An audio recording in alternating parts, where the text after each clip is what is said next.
नमस्कार दोस्तों, स्वागत है आप सभी का ओनली आईएएस के यूट्यूब चैनल पर।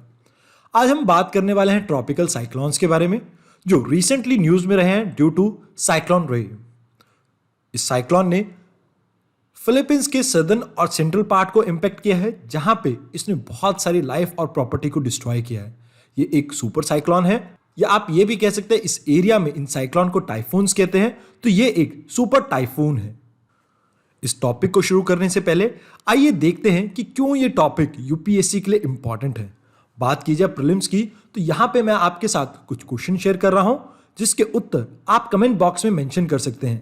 पहला क्वेश्चन है, consider the following statement, jet stream occur in the northern hemisphere only some cyclone develop an eye, the temperature inside the eye of a cyclone is nearly 10 degree Celsius lesser than the surrounding. अब यहां पे आपको correct statement choose करनी है। बात की जाए दूसरे क्वेश्चन की, in the context of which of the following do some scientist suggest the use of cirrus cloud thickening technique and injection of sulphate aerosol into stratosphere. अब इसका उत्तर आप कमेंट बॉक्स में दे सकते हैं, बट मैं यहां पे आपको बताना चाहूंगा कि ये इनडायरेक्ट क्वेश्चन है आपके साइक्लोन पे, क्योंकि इन दोनों ही टेक्निक का कोई लेना देना नहीं है साइक्लोन से। अब आपके पास 75% चांस है इस क्वेश्चन के आंसर को सही करने का। अब बात की जाए मेंस की, तो ये मेंस के लिए भी टॉपिक उतना ही इंपॉर्टेंट है, क्योंकि लास्ट 5 सालों में यूपीएससी ने 2 बार इसके बारे में पूछा है और ये दोनों क्वेश्चन आपके सामने हैं। मैं आशा करता हूं कि कमेंट बॉक्स में आप एटलीस्ट इस सेकंड क्वेश्चन के आंसर को टाइप कर सकते हैं। आप अपनी प्रीवियस नॉलेज और आज की वीडियो की नॉलेज को मर्ज करके इस क्वेश्चन का आंसर अच्छे से दे सकते हैं। आगे बढ़ने से पहले मैं आपके साथ एक इंपॉर्टेंट इंफॉर्मेशन शेयर करना चाहता हूं। देखिए, जो भी बच्चे 2022 के प्रीलिम्स और मेंस के लिए तैयारी कर रहे हैं, ये उनके लिए आखिरी मौका हो सकता है अपने जड़ों को और अच्छे से मजबूत करने के लिए। हमारा प्रारंभ 4 बैच लॉन्च होने वाला है 20 दिसंबर 2021 को। आप इसके लिए video.onlyis.in पे जाके लॉगिन कर सकते हैं और नीचे दिए गए नंबर पे भी कांटेक्ट कर सकते हैं। यहाँ पे हम कोशिश ये करेंगे कि आपकी फाउंडेशन को और अच्छे से मजबूत कर सकें। आइए सबसे पहले समझते हैं कि साइक्लोन क्या होता है। देखिए, जब आपकी विंड साइक्लिक रोटेशन में मूव करती है तो इसी को कहा जाता है साइक्लोन। अब यहाँ पे आपको 2 चीजें याद रखनी है। अब ये साइक्लिक रोटेशन जो है ये क्लॉकवाइज भी हो सकती है और एंटी क्लॉकवाइज भी हो सकती है। अब ये डिपेंड करता है किन चीजों पे, इसके बारे में हम आने वाली स्लाइड्स में बात करेंगे। उसके अलावा जनरली जब भी आप साइक्लोन के बारे में बात करेंगे तो इनके सेंटर में आपको लो प्रेशर मिलेगा। हालांकि कुछ एयर रोटेशंस में सेंटर में हाई प्रेशर भी होता है, बट उन्हें हम कहते हैं एंटी साइक्लोन। अब ये साइक्लोन आपके 2 तरह के हो सकते हैं। एक वो जो आपको 5 डिग्री लैटिट्यूड से 30 डिग्री लैटिट्यूड तक मिलते हैं, और दूसरे वो जो आपको 30 डिग्री लैटिट्यूड से अबव मिलते हैं। जो आपको 5 से 30 डिग्री के बीच में मिलते हैं, इन्हें कहा जाता है ट्रॉपिकल साइक्लोन्स। वेराज 30 डिग्री लैटिट्यूड से ऊपर मिलने वाले साइक्लोन्स को हम टेम्परेट साइक्लोन भी कहते हैं या एक्स्ट्रा ट्रॉपिकल साइक्लोन भी कहते हैं। इन सब के अलावा आइए जानते हैं एक general understanding about tropical cyclone. तो ये एक स्ट्रॉन्ग इंटेंस फ्लो है आपकी विंड का, जो कि सर्कुलर फॉर्म में होती है नियर द ट्रॉपिकल ओशंस। यहां पे आप देखेंगे कि इसके सेंटर में एक लो प्रेशर होता है और यहां पे विंड स्पीड बहुत तेज होती है। जनरली इन एरियाज में आपको हैवी रेनफॉल देखने को मिलता है और इन हाई स्पीड और रेनफॉल के कारण ये बहुत ज्यादा नुकसान पहुंचाते हैं आपके कोस्टल एरियाज में। आइए अब जानते हैं किन कंडीशंस में आपके ट्रॉपिकल साइक्लोन फॉर्म होते हैं।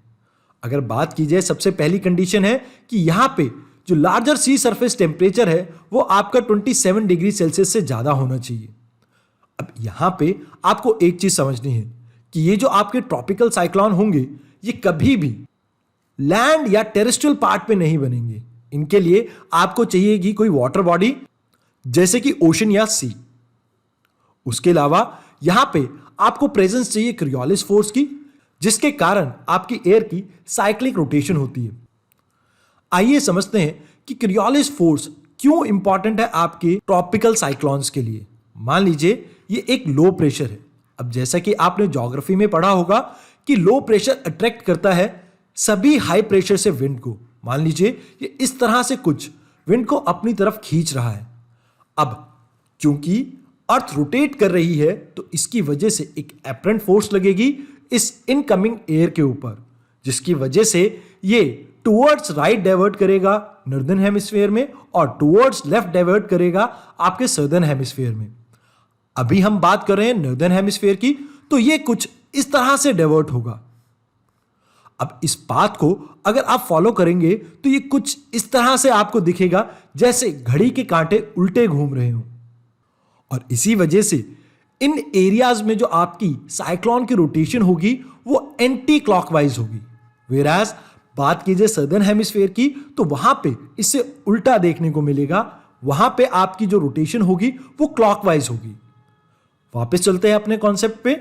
अब जैसा कि आप जानते हैं कि हाई प्रेशर से विंड लो प्रेशर की तरफ जा रही थी और क्रियोलिस फोर्स के कारण ये आपको रोटेट होती हुई दिख रही है, जिसकी वजह से आपके साइक्लोन की दूसरी कंडीशन सेटिस्फाई होती है। क्योंकि जब भी आपके साइक्लोन बनेंगे तो आपकी एयर साइक्लिक वे में रोटेट करनी चाहिए और ये रोटेशन जनरेट करता है आपका क्रियोलिस फोर्स। यही एक कारण है जिसकी वजह से आपको डोलोड्रम रीजन यानी 5 डिग्री नॉर्थ से 5 डिग्री साउथ के बीच में कभी भी साइक्लोन्स नहीं मिलेंगे। इसके पीछे कारण यह है कि इन डोलोड्रम रीजन में आपको रिलेटिवली क्रियोलिस फोर्स नहीं मिलती है, जिसके कारण इन एरियाज में साइक्लोन कभी भी डेवलप नहीं होंगे। इसके अलावा आपको स्मॉल वेरिएशन चाहिए वर्टिकल विंड स्पीड में और there should be a pre existing weak low pressure, जिसके कारण ये साइक्लिक रोटेशन स्टार्ट होगी। उसके अलावा यहां पे आपको अपर एयर डाइवर्जेंस देखने को मिलती है अबव द सी लेवल। इन तीनों कंडीशन को हम एक एक कर समझेंगे जब हम ट्रॉपिकल साइक्लोन के कॉन्सेप्ट को अच्छे से समझ रहे होंगे। सबसे पहले बात की जाए अपर एयर डाइवर्जेंस की, तो आपको यह समझना होगा कि जब भी there is a convergence at ground surface level तो आपको डाइवर्जेंस देखने को मिलती है अपर एयर में। आइए अब देखते हैं इन कंडीशंस को एक एक करके। मान लीजिए यह आपका कोस्टल एरिया है, यह आपका लैंड पार्ट है जहां पे ट्रॉपिकल साइक्लोन आपको यूजुअली देखने को नहीं मिलेंगे। यहां पे आपको ट्रॉपिकल साइक्लोन तभी देखने को मिल सकते हैं जब आपके ट्रॉपिकल साइक्लोन किसी डेल्टा या ईस्टरी के ऊपर से मूव कर रहे हो। मान लीजिए यह आपका सी है। अब इसके ऊपर आप देखेंगे कि बहुत सारे छोटे छोटे लो प्रेशर बेल्ट डेवलप होने लगेंगे। अब इनमें से कुछ एक के ऊपर ही आपके ट्रॉपिकल साइक्लोन फॉर्म हो सकते हैं। इसके पीछे कारण यह है कि जहां पे आपको सी सरफेस टेम्परेचर 27 डिग्री सेल्सियस से अबव मिलेगा, आपको वहीं पर ही इंटेंसिव लो प्रेशर देखने को मिलेगा। अब मान लीजिए ये इंटेंसिव लो प्रेशर आपको इस एरिया में देखने को मिल रहा है, तो जो ये आपका लो प्रेशर एरिया है ये आसपास से विंड को अपनी तरफ अट्रैक्ट करेगा। अब मान लीजिए ये सभी डायरेक्शन से अपनी तरफ को विंड को अट्रैक्ट कर रहा है, तो क्या होगा, यहां पे आपकी जो एयर है वो ऊपर की तरफ राइज करने लगेगी। अब इसके पीछे कारण क्या है, तो मैं आपको यह बताऊंगा। जितनी आपकी गर्म हवा होगी उतनी ज्यादा वो लाइट होगी, जिसकी वजह से आपकी लाइटर एयर ऊपर की तरफ राइज करेगी। अब जैसे ही ये एयर ऊपर की तरफ राइज करेगी तो यहां पे आपकी एयर की कंसंट्रेशन और ज्यादा इंक्रीज होने लगेगी, जिसकी वजह से यहां पे आपका हाई प्रेशर क्रिएट होगा। अब इस हाई प्रेशर से आपकी एयर डाइवर्ज करेगी सभी डायरेक्शंस में। अब क्योंकि जो आपकी एयर है ये वार्म है और ये मूव कर रही है वाटर बॉडीज के ऊपर से, जिसकी वजह से ये मॉइस्चर को अब्सॉर्ब करेगी। अब जैसे ही ये मॉइस्चर को अब्सॉर्ब करके ऊपर की तरफ राइज करेगी तो ये हवा एडियाबैटिकली कूल होने लगेगी। उसके अलावा आप सभी को पता होगा लैप्स रेट का कॉन्सेप्ट भी, जहां पे अगर आपकी एयर 1 किलोमीटर ऊपर उठती है तो यहां पे आपकी एयर का टेम्परेचर 6.5 डिग्री सेल्सियस से घट जाता है। अब जैसे ही ये एयर ऊपर की तरफ उठेगी तो इसका भी टेम्परेचर डिक्रीज होगा और जिसकी वजह से आपकी एयर कंडेंस होने लगेगी इन एरियाज में।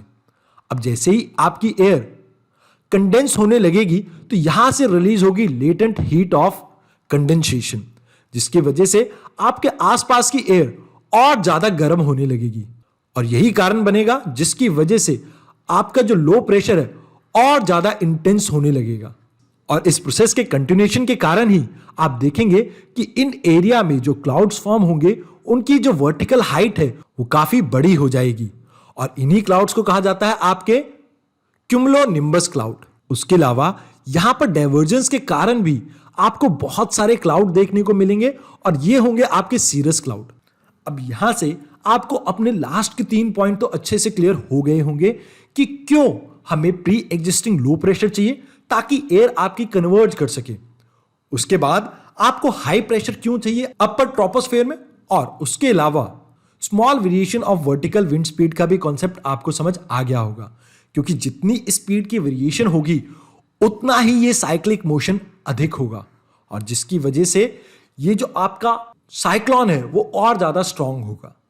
अब जैसा कि हम देख रहे थे इन एरियाज में लेटेंट हीट ऑफ कंडेंसेशन की वजह से जो लो प्रेशर है वो और ज्यादा इंटेंस हो जाएगा और यही लेटेंट हीट ऑफ कंडेंसेशन इसके सेल्फ फीडिंग मैकेनिज्म का कारण बनेगी, क्योंकि जैसे जैसे आपकी एयर कंडेंस करेगी वो हीट रिलीज करेगी, आपका जो लो प्रेशर है वो और ज्यादा इंटेंस होगा और जिसकी वजह से आप देखेंगे और ज्यादा क्लाउड फॉर्म होंगे और यही प्रोसेस आपका तब तक चलता रहेगा जब तक ये लो प्रेशर वीक ना हो।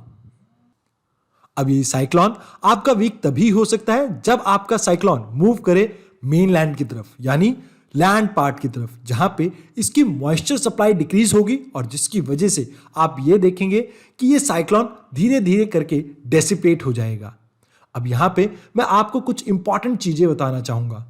जैसे जो सेंट्रल पार्ट है आपके साइक्लोन का, इसे कहते हैं आई, और यहां पे जनरली आपकी एयर डिसेंड करती है जिसकी वजह से यहां पे आपको क्लाउड की फॉर्मेशन नहीं देखने को मिलती। उसके अलावा यहां पे जो आपका क्लाइमेट है वो रिलेटिवली काम है और स्टेबल है। बात की जाए साइड की तो ये एरिया जो आपको दिख रहा है इसे कहते हैं आई वॉल और इसके बाद से आपका टर्बुलेंस का एरिया स्टार्ट होता है जहां पे आपको क्यूमुलोनिम्बस क्लाउड देखने को मिलते हैं। ऑल्दो अपर एटमॉस्फेयर में ये क्लाउड आपके सीरस क्लाउड है, वेयरएज जो ये क्लाउड्स आपको दिख रहे हैं ये सभी आपके क्यूमुलोनिम्बस क्लाउड हैं। इन छोटे छोटे बैंड्स को हम स्पाइरल विंड बैंड्स भी बोलते हैं, जो कि साइक्लोनिक रोटेशन में यानी सर्कुलर रोटेशन में इस आई के इर्द गिर्द घूम रहे होते हैं। अब यहां पे मैं आपको एक और चीज बताना चाहूंगा जो है स्टॉर्म सर्ज। अब जैसा कि आप जानते हैं कि यहां पे लो प्रेशर क्रिएट होता है जिसकी वजह से जो आपका ओशन है इस एरिया में वाटर को अपवर्ड थर्स्ट देगा और इसी वजह से यहां पे आपको कुछ पानी ऐसा उठा हुआ दिखेगा और ये वाटर के अंदर टर्बुलेंस क्रिएट करेगा जिसकी वजह से एक वेव जनरेट होगी और ये वेव जब आपके कोस्टल एरिया में जाके इंपैक्ट करती है तो ये कॉज करती है आपकी स्टॉर्म सर्ज। इसके अलावा इन लो प्रेशर की तरफ जो विंड फ्लो कर रही होती है इनकी स्पीड को नोट डाउन किया जाता है ताकि जब भी ये speed more than 60 kilometre per hour हो तो हम वार्निंग सिग्नल दे सके अपने कोस्टल एरियाज को ताकि समय रहते लोगों की जान बचाई जा सके। आइए अब समझते हैं कि क्यों western side of the ocean ज्यादा इन्फ्लुएंस्ड है आपके ट्रॉपिकल साइक्लोन से। पहले रीजन की बात की जाए तो आपको यह समझना होगा कि अगस्त के मंथ में आपको ज्यादा साइक्लोन्स देखने को मिलते हैं बे ऑफ बंगाल एरिया में। इसके पीछे कारण यह है कि अगस्त के टाइम में जो आपकी ITC-Z है वो वापस इक्वेटर की तरफ मूव करने लगती है और जिसकी वजह से आप ये देखेंगे कि जो विंड आपके इंडिया के ऊपर कन्वर्ज कर रही थी वो कहीं ना कहीं अब लोअर लैटिट्यूड में जाके मर्ज करने लगी है और इसी की वजह से जो आपकी विंड है वो रिवर्स करके नॉर्थ ईस्टर्न विंड बन जाती है और यही कारण है कि जो नॉर्थ ईस्टर्न विंड है ओरिजिनेट तो नॉर्थ ईस्ट से होती है बट मूव करती है टुवर्ड्स वेस्ट और जिसका इंपैक्ट आपको देखने को मिलता है बे ऑफ बंगाल एरिया में, जहां पे इसके इन्फ्लुएंस के अंडर जो आपके साइक्लोन है वो उड़ीसा और आंध्र प्रदेश कोस्ट को हिट करते हैं। दूसरा कारण यह है जो आपका बे ऑफ बंगाल रीजन है यहां पे बहुत सारा इन्फ्लक्स है आपके फ्रेश वाटर का जिसकी वजह से इस एरिया में वाटर में सॉल्ट कंटेंट कम है और यही एक कारण है कि यहां पे इजीली लो प्रेशर डेवलप हो पाता है, क्योंकि वाटर इजीली इवेपोरेट करता है जब उसमें इंप्योरिटी ना हो। अब तीसरे रीजन की बात की जाए तो ये generally west side of the ocean में इसलिए एग्जिस्ट करते हैं। मान लीजिए ये आपका ईस्टर्न पार्ट है, यहां पे किसी भी कॉन्टिनेंट का वेस्टर्न मार्जिन लगेगा और ओशन के ईस्टर्न मार्जिन में आप देखेंगे लोअर लैटिट्यूड में कि यूजुअली आपको कोल्ड करंट मिलेंगे, वेयरएज जो आपके ओशन के वेस्टर्न मार्जिन है वहां पे आपको वार्म करंट देखने को मिलेंगे। इसे मैं एक इमेज से आपको दिखाना चाहूंगा। अगर आप इस मैप को ढंग से समझेंगे तो आपके लिए ये तीसरा कॉन्सेप्ट समझना भी थोड़ा इजी हो जाएगा। अब आप अगर इस मैप को देख पा रहे हैं तो ये आपको पता होगा कि ये वेस्टर्न पार्ट है आपके कॉन्टिनेंट का, बट अगर बात की जाए ओशन की तो ये साउथ अटलांटिक ओशन का ईस्टर्न पार्ट है। अब यहां पे आपका जो बेंगुला करंट है वो एक तरह का कोल्ड करंट है, वेयरएज बात की जाए western margin of the ocean की तो यहां पे यूजुअली आपको लोअर लैटिट्यूड में वार्म करंट देखने को मिलेंगे। अब क्योंकि western margin of the ocean में आपको वार्म करंट देखने को मिलते हैं तो यहां पे जो आपका सी सरफेस टेम्परेचर है वो इजीली 27 डिग्री सेल्सियस तक पहुंच सकता है। वेयरएज बात की जाए इन ईस्टर्न मार्जिन की तो यहां पे कोल्ड वाटर होने के कारण जो आपका टेम्परेचर है वो इजीली 27 डिग्री पर नहीं पहुंच पाएगा। यही कुछ कारण है जिनकी वजह से आप देखते हैं कि western margin of the ocean में आपको ज्यादा साइक्लोन देखने को मिलते हैं। तो आज के लेक्चर के लिए इतना ही, धन्यवाद।